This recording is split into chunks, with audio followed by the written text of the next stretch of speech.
Welcome to Her Lights, your home for women's sports coverage. I'm your host, Erin Foley, a stand-up comic, TV writer, and most important, an obsessed sports fan. I break down the best games, highlight the best stories, and interview the best from the world of women's sports.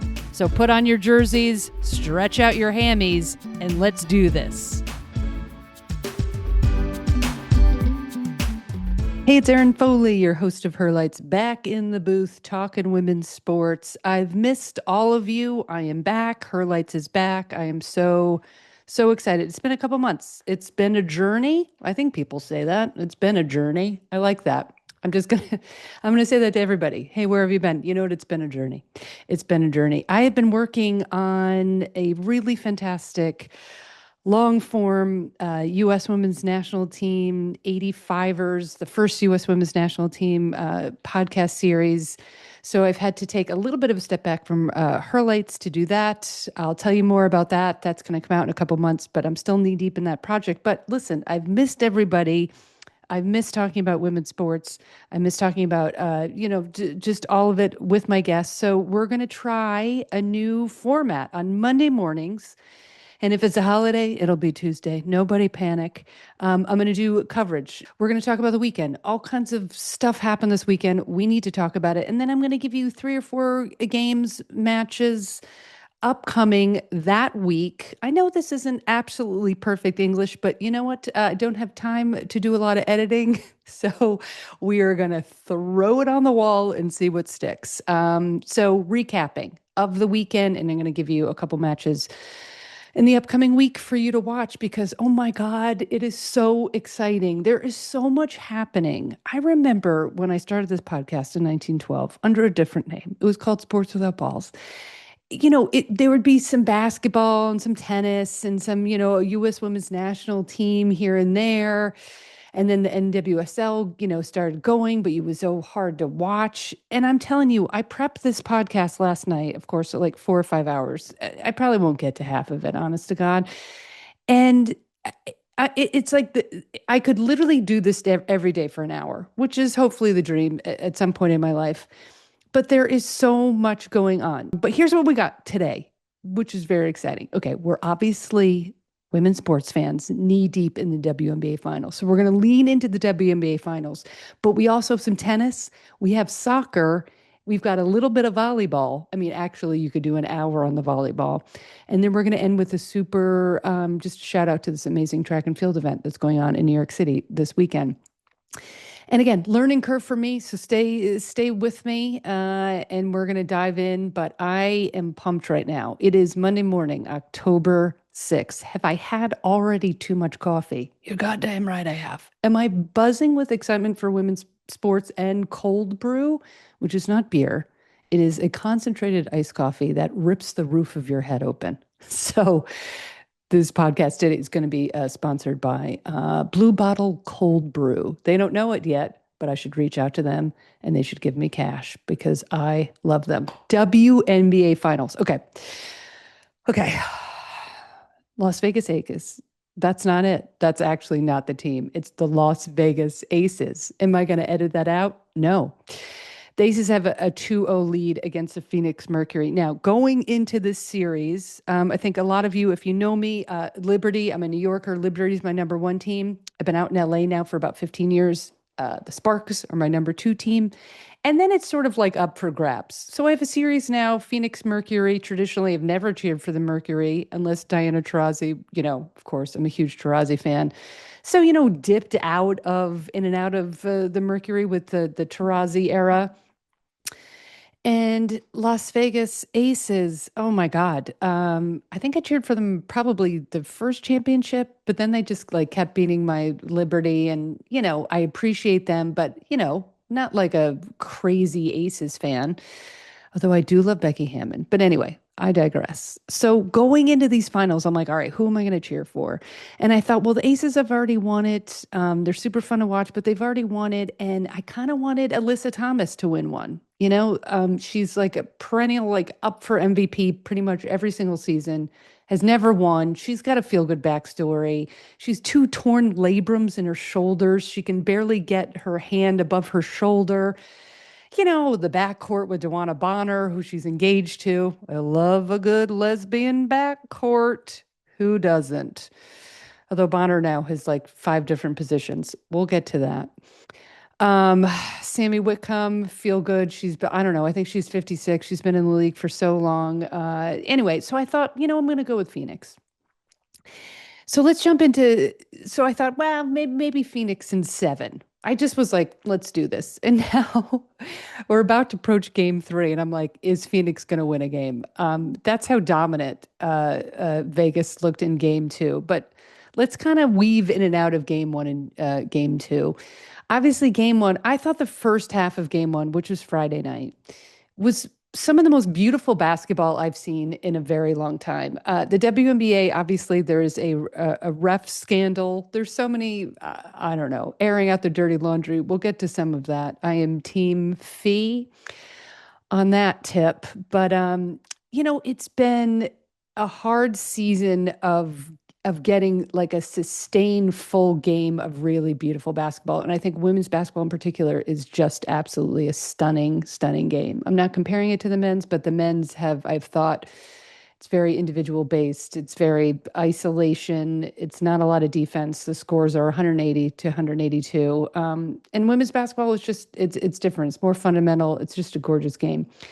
I thought the first half in particular of game one was just absolutely outstanding. Not a lot of fouls. Even I think in the second half, they weren't even in the bonus until like the last minute. That's the kind of game we all should be seeing a lot more of. And I think Rebecca Lobo really put it best. Did I text with her during the game in the semifinals? Yes, I did. I'm just going to high five myself for that. She was saying, like, if the refs establish the physicality at the beginning of the game, the players will learn immediately. They'll figure out what they can and cannot away with. If the refs establish the physicality in the first couple minutes of the game, the players will pivot. They'll get on board. And that's exactly what happened. And I thought it was just so great. And I thought, Phoenix is like a real shot. Um, Great, there's some great individual performances, but I thought team-wise, Phoenix played really well until the last like 2 minutes. I thought they gave the Aces a real run for their money. Phoenix really shines when they are moving the ball, and they had so many. I mean, they were just nailing it from the three-point line. I think the percentage was like 40 some odd percent in game one. It was 38.9%. They were 14 from 36 three-point shooting. I mean, they were fun. Everybody was involved in the shooting. Copper, Westbeld, Sammy Whitcomb, like everybody was just nailing it. And it was a really fun game to watch. And then in the last couple minutes, sometimes it comes down to like obviously one or two plays. That is the difference between winning and losing. And Phoenix just did not execute. Thomas unfortunately missed those two free throws. And then Vegas goes down, scores, they're down by three. I think they had, I don't know, I can't remember now, 10, 12 seconds, and they just completely botched it. Sabally wound up like just heaving it. Great defense from Kia Stokes, great game plan out of the huddle by the Aces. And they just, yeah, they didn't get a good look. It was really disappointing. The vibe was for me, Phoenix should have won. Phoenix, they let it go. They let it go in the last couple minutes. Obviously, credit to the Aces because they are just obviously they've been there before. They know what they're doing. And they kind of like took it out of Phoenix's hands. A player I need everybody to obsess over this player. And her name is Dana Evans. If you're new to the WNBA or this is your first finals or you're just like new to the Aces team, do a fun deep dive on Dana Evans. I'll give you a little bit. Dana Evans is such a feel good story. She played at Louisville for let's see, this is her fifth year in the league. So she played at Louisville. Let me bring up my little stat screen. So she played, yeah, no, now I don't even have it. Okay, 2017 to 2020, give or take, whatever. This is her fifth year in the league. She played at Louisville. She was a couple times she was ACC. That's the conference she played in. Player of the tournament. They got to the final eight a couple times. They always had these great battles with Notre Dame, with NC State.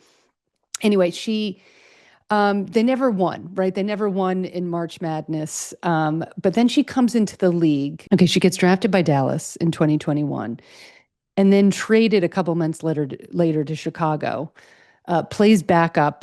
2021, Chicago wound up winning it all. And, she was kind of backup point guard. And then it just kind of devolved from there. Those years in Chicago, like Chicago franchise, unfortunately, after that championship, is just taken a nosedive. She requested a trade. She just wasn't being used enough. She's also like 5'6". I feel like she's really overlooked.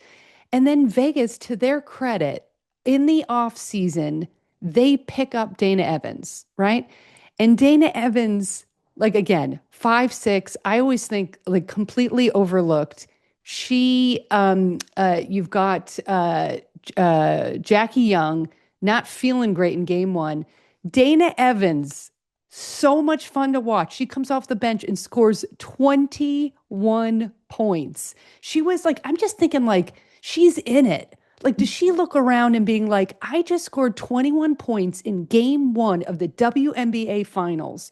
My teammates are Jackie Young, Asia Wilson, Chelsea Gray. And I'm telling you, she took Phoenix to town. It was so fun to watch because it's just like an underdog story, first of all, it's so hard to make it on a roster, the WNBA. It's so hard to then even play.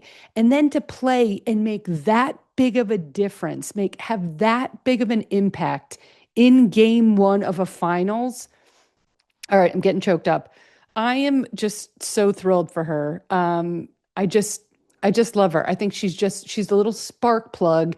And, 5'6" in the WNBA, like that's unheard of. Like I just love those small, like ferocious guards. And just a big shout out to Dana Evans. I'm a huge fan of hers. And she's making a difference in the WNBA finals. Now, I know the offseason is going to be insane with the new CBA and all these players are going to be on the move. And they have to we've got two new franchise teams coming in. So who knows where Dana Evans is going to end up next. But if she's on the Aces, she's on the Aces. But I do think she has a caliber to play like a starting point guard in this league somewhere. So anyway, just want to give Dana Evans a little bit of love there. So then we go into game two, and the conversations go into game two, at least on my end, we're like, this is going to be a series. Like, this is going to be a 7-game series. It's going to be a battle. Alyssa Thomas goes on air, pregame, and she's like, we drop one. We got to get it back. I'm like, okay, here we go. And game two made me think of like, is this going to be a 4-game sweep? They just... listen, every time I go into a game and I'm like not cheering for the Aces, God, you wind up cheering for the Aces. It was just a beatdown. Phoenix, I'm sorry, was just never in this game.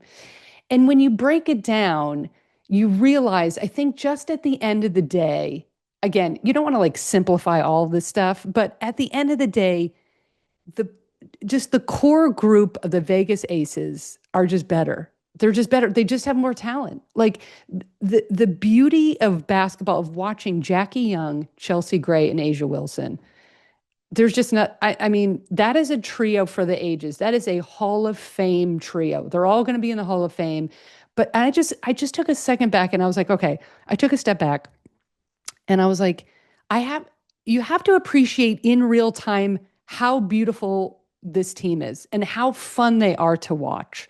And I'm cheering for Phoenix. But then I'm like, oh God, it would be amazing for, honestly, Asia Wilson just to cement this like potentially greatest of all time moment. And then I'm like, I'm watching the game in real time, trying to break it down in my head. And the whole time I'm thinking, I want to be present, but the whole time I'm thinking, is Asia Wilson the greatest of all time? Is she gonna like go over Tarazi and be the greatest of all time? And then I'm in a conversation with myself being like, I hate comparing positions, right? Asia Wilson's the center, DT's the guard. So it's like Asia Wilson's the greatest center of all time. Is DT the greatest guard of all time? But again, in sports, you throw it into a pot. It's too early to tell. But Asia Wilson just takes over games. She has taken Alyssa Thomas out of this series. First of all, it's just not fair. It's not fair for Alyssa Thomas to be guarding Asia Wilson. Asia Wilson's got, I mean, so much height on her. Thomas is doing literally the best she can. But when you've got the assignment to guard Asia Wilson, and Asia Wilson's like, 21 points, then 28 points, so many rebounds, it's so hard to guard her.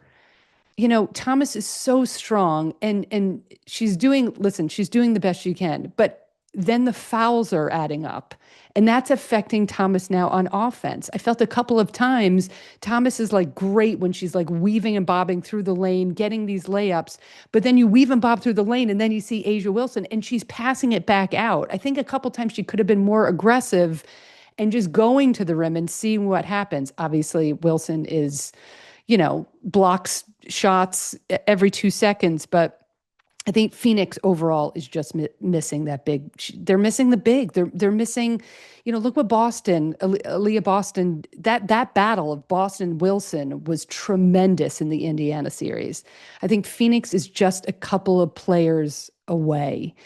They're just listen, in the second game, their 3-point percentage, they were 5 for 28.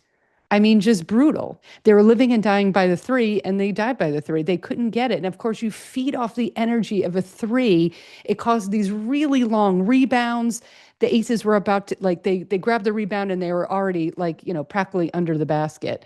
I'm just looking at the Phoenix lineup, and it's just not enough. Sabley obviously contributes. Copper, obviously. Those are great players.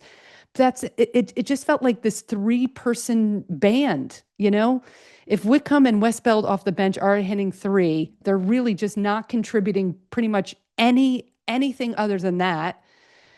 Although Whitcomb's obviously a great guard, it's just doing nothing. And then Dwana Bonner, I mean, obviously one of the all-time, just a very solid, great player. And she's just like a shell of herself this series. She's 15 years of the league in, had a fallout with the Indiana. She's just not having a great series. And unless they're feeding off that Phoenix crowd and those 3 bombs are going in, I don't know. I think they'll get 1, maybe 2. I just don't see it. A couple fun, as we wrap up the WNBA coverage, a couple fun stats. Jackie Young, 32 points, became the first Aces player to have a 30-point game in the finals in franchise history. Meanwhile, Wilson has 28. They could have been like the first duo to hit 30.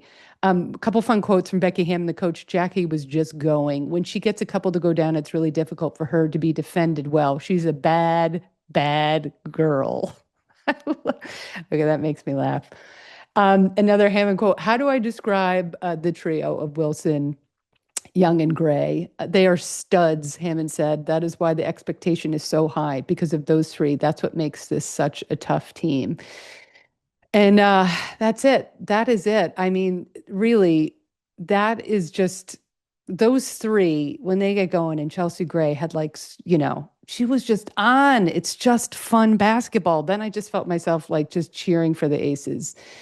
Anyway, game 3, let's go to my coverage calendar. Game 3 is going to be this Wednesday, October 8th.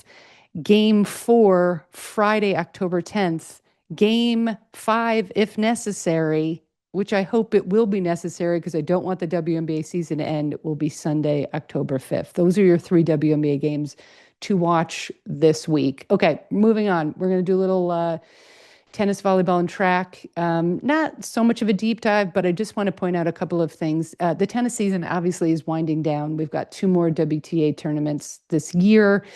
But over the weekend, one of my new favorite players, Amanda Anisimova, born in Jersey, raised in Florida. If you're a tennis fan, you know the story, but I'll just give you a little bit of a backstory. She was already she was kind of ranked 20s, 30s these last couple of years, made it to the semis here and there, but this year she just absolutely exploded. But what's an interesting story is in Wimbledon, if you watch the Wimbledon finals, she makes it to the finals, right? She beats Sabalenka, makes it to the finals against Ia Swiatek. I think that's right. I think I nailed it. And lost 6-0, 6-0. That's the worst you can possibly do. If you're not a tennis fan, that is it. That's like literally you don't score any runs. You don't like 6-love, 6-love in a Wimbledon final in front of like royalty and celebrities. I was just like heartbroken for her. Her post-game interview, so gracious. She started crying. I started crying. It was just so feel good. Then what does she do after a Wimbledon final, 6-love, 6-love? She makes it to the US Open final against Sabalenka. I mean, that's just an incredible move in itself. She loses to Sabalenka, but better this time. It was like, something like 6-2, 6-4. That wasn't it, but it was close enough. Anyway, so she does a lot better in the US Open final, but loses again two finals. Anyway, over the weekend, there's a big tournament called the China Open. She beats Goff, she beats a whole bunch of people, and then wins the final. And I was just so happy for her. She won 6-0, 2-6, 6-2, beating Linda Noskova, who I don't know, but she's ranked in the 20s. It's just a feel-good story. She started out this year, I think, like ranked 40th, gets into two finals, and then wins the China final, the China Open. And now she's ranked fourth in the world. So people, there's a lesson there. You start out your year, you've got some expectations. Maybe you're in last place. Maybe you haven't even started your journey. And she worked her butt off, gets into two finals, loses them both, and then comes back this past weekend. I know it's not, a major, it's not a Grand Slam, but it is a major. I should clarify. So anyway, I'm a big fan, and if you're not on the tennis train, man, get on it, because there are some really great players overall, but some really great Americans too to cheer for. Pegula, Emma Navarro, Amanda Anisimova, Coco Gauff, obviously. Just really fun women's tennis. This week is the Wuhan Open. The finals will be this weekend. I'm sure they'll be on ESPN or ESPN Plus. And then in November is which I will preview, it's a WTA finals. That's it for tennis. Oh, quick shout out, by the way, to Sarah Arani and Jasmine Paolini, this Italian duo I absolutely love. They won the women's doubles. If you don't know Paolini in particular, she's ranked in the top 10. Her energy on the court is infectious. She's like 5'2". She runs around like just a beast on the court. She's so fun. And I want Arani and Paolini to be dating. I think they are. I just started a rumor, but I'm just saying they're really fun and they're always supporting each other. Could it be professional? It could be, but I want them to date. Okay, people, two more things. We got some volleyball and soccer. Volleyball is exploding. The professional leagues typically start in January, but get on board with collegiate volleyball. I'll talk to you through a couple of things. We'll keep this brief, but I'm telling you right now, if you're like, I've never watched volleyball, doesn't matter. Go on. I will put in the show notes the NCAA volleyball schedule. They play all week long. You can pick a team in the top 10 and be like, hey, that's my team. Last year I fell in love with Pittsburgh. I've never cheered for Pittsburgh anything, but University of Pittsburgh volleyball captured me. I just loved them, and I went for the ride. I'm telling you, you can get on the bandwagon with Nebraska. Nebraska is dominating. They're undefeated. Did I just buy a ticket for UCLA, Nebraska, November 14th in Pauley Pavilion in LA? You're goddamn right, I did. The action is nonstop. All right, you've got two options. You've got collegiate volleyball, then you've got Athletes Unlimited volleyball. They play in a month-long tournament. That's televised. That's a pro league. It's only a month. It just started. You can get on board with that, or you can get on board with a gazillion collegiate volleyball games. For instance, this past weekend, another dominant performance by Nebraska. They crushed Penn State. Penn State won it all last year, so it was a huge win. They keep sweeping teams like 3-0, which means 3 sets to nothing. You have to win best out of 5. They're sweeping in front of like crazy home crowds. Nebraska is so fun to watch. Huskers hit an unreal .37 hitting percentage. Okay, that's like a batting average in baseball, right? It's calculated by, it's nerdy. Let's just say .437. That's basically they are winning the ball almost half the time. That's incredible. That's how good Nebraska is. Now, don't forget, Nebraska is the program 2 years ago that had Volleyball Day in Nebraska that packed 92,000 fans into Memorial Stadium, setting the world record for women's sporting event. So get on board with Nebraska. They're super fun to watch. Their breakout star is Harper Murray. She's got like 1 million followers on Instagram. I made that up, but she's insanely popular and super fun to watch. So that might be a story and a person and an athlete you can get behind. Elsewhere, lastly, Louisville stunned Stanford, winning in 4 sets, snapping the Cardinals' long home streak. Massive win for Louisville, massive win for the ACC. I think Louisville was like 6, Stanford's 3. I'm telling you right now, just put on any match or go look at the top 10, grab a couple teams and start watching them. And I will highlight a couple matches that are coming up that you need to see because I'm telling you, this is really, really fun.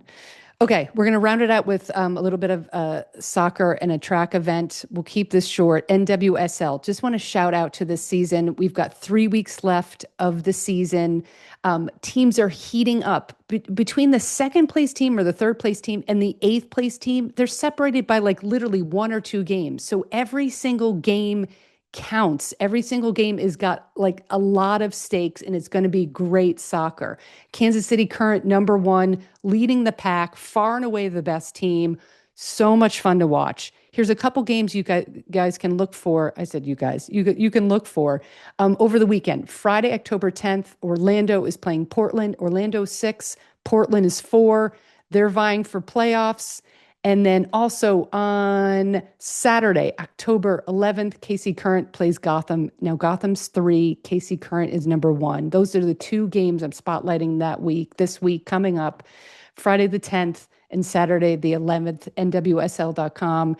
Get all the information. But again, if you're not watching the soccer, jump in. This is the perfect time. You've got 3 weeks left of regular season and then the playoffs start. Pick a team. Or if you have a team, go nuts. Okay, we're finishing off with track and field because this week, this is so fun. If you live in New York City, you have to go to this.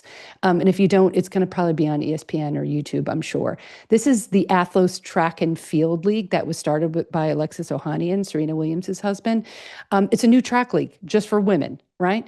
And it's this Friday, October 10th. It's being billed as like the first ever women's only professional track and field competition. They've done a couple other events like this past year. It's this Friday, October 10th, Randall's Island in New York City. 6 track events. First, we've got the track events: 100-meter dash, 200-meter dash, 400 meters, 800 meters, the mile plus 1 field event, the long jump. Now check this out. On October 9th, this Thursday, the night before, they're doing like the qualifying long jump in Times Square. So go to Times Square.